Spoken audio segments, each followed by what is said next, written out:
ETF index mutual funds నేర్చుకుని stock మార్కెట్లో రాణించాలనుకుంటున్నారా? వెంటనే ఈ నెంబర్కి కాల్ చేయండి.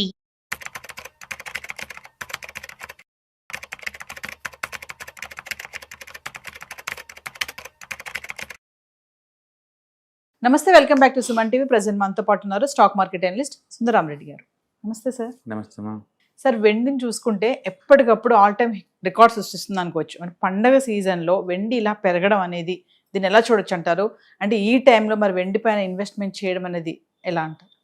యా యాక్చువల్ గోల్డ్తో పోల్చుకుంటే ఈ స్టాక్స్ చాలా స్ట్రాంగ్గా ఉందండి. అంటే లిటరలీ ఇది 45 years cup and handle pattern breakout అవుతుంది అనమాట. అండ్ ఇది ఇది ఇది అంటే బేసికల్గా ఈ మంత్లీ చార్ట్స్ మనం చూసినప్పుడు ఏంటంటే ఏదైనా ఒకటి బ్రేక్అవుట్ అయ్యి కన్సల్టేషన్ అవడానికి it maybe take couple of months పడుతుంది. అందుకని నెక్స్ట్ 1 ఇయర్కే ఇది టార్గెట్ వచ్చిందని మనం చెప్పలేం. కానీ బట్ మనం కనుక చూసుకుంటే ఇది ఖచ్చితంగా లాంగ్ టర్మ్ పాయింట్ ఆఫ్ లో తక్కువ అంటే ఇప్పుడు నుంచి ఇంకా 300% పెరిగిద్ది. తక్కువ అంటే ఎక్కువ అంటే 1200% పెరగాలి ఇప్పటి నుంచి. ఎందుకంటే ఇది 45 ఇయర్స్ యొక్క కప్ అండ్ హ్యాండిల్ బ్రేక్అవుట్ అవుతుంది అనమాట. సో ఫస్ట్ టార్గెట్ ఏమో చిన్న కప్ది లేటెస్ట్ హ్యాండిల్. పెద్ద టార్గెట్ టోటల్ టార్గెట్ చెప్పాలంటే 31 ఇయర్స్ ఎంత లోయెస్ట్ ఉందో అదనమాట మొత్తం టార్గెట్. అందుకని మనం సిల్వర్ని మీరు కనుక ఓపిక్గా ఉంచుకోవాలి ఒక 4-5 సంవత్సరాలు అనుకుంటే కనుక ఉంచుకోవచ్చండి మీరు.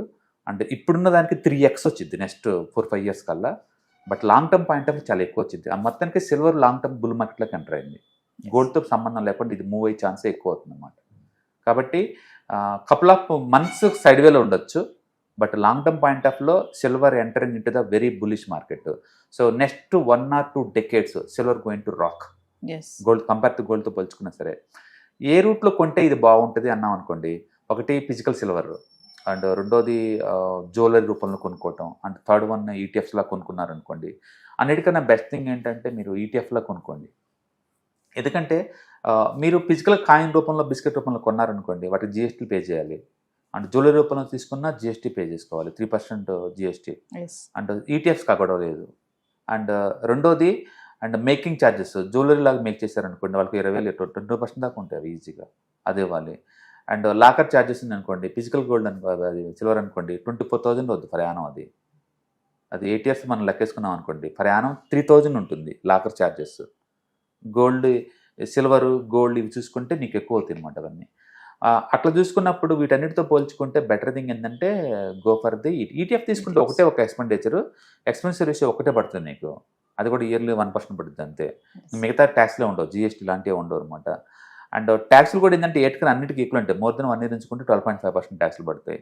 అన్నిటికంటే ఎక్కువ గిట్టుబాటు అయ్యేది నీకు సిల్వర్ ఈటీఎఫ్ ఫార్మెంట్లో ఎక్కువ గిట్టుబాటు అవుద్ది. అందుకని మీరు ఫిజికల్ కొన్నా ఆర్నమెంట్లో కొన్నా మీరు నిజంగా ఇన్వెస్ట్మెంట్ నాకు ఎక్కువ డబ్బులు రావాలి అనుకుంటే better to go for ETF side అనమాట. అంటే ఇంకొక సర్ప్రైజింగ్ అబ్జర్వేషన్ ఏంటంటే 1990 నుంచి 2025 వరకు మేము చూసామనుకోండి, నిఫ్టీ 50లో చూసుకుంటే 13% వచ్చింది, గోల్డ్ చూసుకుంటే 11% వచ్చింది, సిల్వర్లో వచ్చింది కేవలం 7%. అంటే సిల్వర్ డ్యూ ఉంది. ఇంకా చార్ట్లేమో చాలా స్ట్రాంగ్గా ఉన్నాయి. అండ్ లాస్ట్ 3 decades నుంచి సిల్వర్ అంత పార్టిసిపేట్ చేయలేదు. కాబట్టి నెక్స్ట్ ర్యాలీ అంతా దాని చుట్టూ తిరగబోతుంది అనమాట. And semi conductors electrical usage ఎక్కువ అవుతుంది. అండ్ ఇండస్ట్రియల్ యూటిలిటీ కూడా చాలా ఎక్కువ ఉంటుంది సిల్వర్కి. ఈ మధ్య సెంట్రల్ బ్యాంక్స్ కూడా సౌదీ బ్యాంక్ వాళ్ళు కొనటం బిగిన్ చేశారు. అంటే ఇక గోల్డ్ ఆపేసి ముందు రోజుల్లో అండ్ సిల్వర్కి కొనే ఛాన్స్ ఎక్కువ ఉందన్నమాట. అట్లా ఇండస్ట్రియల్ డిమాండ్ పెరుగుతుంది, ఎలక్ట్రానిక్స్ ఇండస్ట్రీ నుంచి ఇటు సెంట్రల్ బ్యాంక్ ఇన్వెస్ట్మెంట్ ఎక్కువ అవుతుంది. అండ్ లాస్ట్ 3 decades గోల్డ్తో పోల్చుకున్నా ఈక్విటీతో పోల్చుకున్నా సిల్వర్ అండర్ పర్ఫార్మ్ చేసింది. కాబట్టి ముందు రోజుల్లో చాలా దూరం పోయే ఛాన్స్ ఉంది. కాబట్టి మనం టోటల్ పోర్ట్ఫోలియో ఎంతకంత పెట్టుకోవచ్చు కమాడిటీ కింద గోల్డ్ సిల్వర్ పెట్టుకుని బెటర్ డెఫినెట్గా. అంటే ఫెస్టివల్ సీజన్ కదా సార్, ఇప్పుడు దసరా నడుస్తుంది, నెక్స్ట్ దివాళీ వస్తుంది. అంటే నేను షార్ట్ టర్మ్ పాయింట్ ఆఫ్ లో చెప్పడం లేదు, 1 or 2 months కోసం చెప్పలేదు. నేను చెప్పింది మంత్లీ అంటే cup and handle pattern. Literally 35 years consolidation and అది బ్రేక్అవుట్ అవుతుంది. కమాడిటీలో ఉన్న వరస్ట్ థింగ్ ఏంటంటే ఒక్కసారి సైడ్ వేకి వెళ్ళిపోతే 2-3 years నిద్రపోతాయి. అంటే లిటరల్లీ 0 returns వస్తుంది ఇంకా కమాడిటీ మార్కెట్లో. అందుకని ఈ మంత్లీ చార్ట్లు చూస్తున్నాం కాబట్టి maybe 1 or 2 months 1 or 2 years వరకు కూడా సైడ్ వే పోవచ్చు. బట్ బ్రాడ్గా చెప్పాలంటే just you're entering into the very big bull market. ఇది మన చార్ట్లో చూసుకుంటే తక్కువ అంటే 3x పోద్ది, ఎక్కువ అంటే 12x నెక్స్ట్ డెకేడ్కి పోతుంది అనమాట ఇది. కాబట్టి పెద్ద ఎత్తున మూవ్ అయ్యే ఛాన్స్ ఎక్కువ ఉంది సిల్వర్కి. అండ్ గోల్డ్ చార్ట్ అంత స్ట్రాంగ్గా ఉంది, గోల్డ్ కన్నా ఇంకా బాగుంది చార్ట్స్. ఓకే, రెండోది ఇండస్ట్రియల్ యూటిలిటీ చాలా ఎక్కువ ఉంటుంది. నేను ఈ చార్ట్లు షేర్ చేశాను, మీరు చూడండి. Hmm. అండ్ అంటే లిటరలీ 45 years చార్ట్ బ్రేక్అవుట్ అండి, ఎస్, అంటే చాలా ముందు పోద్ది. Thank you sir. అక్టోబర్ 12వ తారీఖు మీకు దగ్గరలోని సిటీకి వస్తున్నాం. వైజాగ్, తిరుపతి అండ్ నెల్లూరు ఈ 3 సిటీస్లో ప్లాన్ చేస్తున్నాం. సో మీరు ఎవరైనా సరే స్టాక్ మార్కెట్ మీద passive income as well as active income కనుక ETFs, index funds and mutual funds ద్వారా ఎర్న్ చేద్దాం అనుకుంటే ఇది మంచి అవకాశం. సో మీరు ఎవరైనా సరే మీ దగ్గరలో సిటీస్ వాళ్ళు కనుకుంటే కనుక కింద స్క్రోల్ అవుతున్న నెంబర్పై పింక్ చేసుకొని మీరు సీటు రిజర్వ్ చేసుకోండి.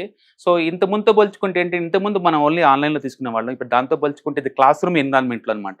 సో 1-to-1 ఇంటరాక్షన్ ఉంటుంది కాబట్టి మోర్ ఎఫెక్టివ్గా ఉంటుంది. కాబట్టి ఎవరికైనా ఇంట్రెస్ట్ ఉంటే ఈ 3 అసెట్ క్లాసులు నేర్చుకుందామని కింద స్క్రోల్ అవుతున్న నెంబర్పై పింక్ చేయండి. Thank you. హాయ్, స్టాక్ మార్కెట్లో వాలటిలిటీకి దూరంగా ఉంటున్నారా? పోర్ట్ఫోలియోస్ అన్నీ కూడా రెడ్లో ఉండి బ్లీడ్ అవుతున్నాయా? అంటే స్టాక్ మార్కెట్లో ఉండి సస్టైనబిలిటీ ఉన్న బిజినెస్ మోడల్ లాగా, లేదా స్టాక్ మార్కెట్ లాంగ్ టర్మ్లో మంచి వెల్త్ క్రియేట్ చేసుకునేలాగా ప్లానింగ్స్ ఏమైనా ఉన్నాయా? అయితే అలాంటి వాళ్ళ కోసం ఈ ప్రోగ్రామ్ అండి, ETFs, index funds and mutual funds. మా స్టాక్ మార్కెట్లో ఉండి కూడా సెక్యూర్ వేలో మనీ మేక్ చేసుకునే పద్ధతి ఏదైనా ఉందంటే రిటైలర్స్కి ఈ 3 అనమాట. దీంట్లో కాంప్రహెన్సివ్గా మీకు ట్రైనింగ్ అండ్ గైడెన్స్ జరుగుతుంది. అండ్ వీకెండ్స్లో జరిగే ఈ ప్రోగ్రామ్లో అటెండ్ అవడం ద్వారా ETFs, index funds and mutual ఫండ్స్లో మీ నాలెడ్జ్ పెంచుకోండి. మీ పోర్ట్ఫోలియో మీరే మెయింటైన్ చేయడం ద్వారా ఇయర్లీ యావరేజ్ మీద 20-30% మనీ మేక్ చేసుకోండి. All the best. Thank you.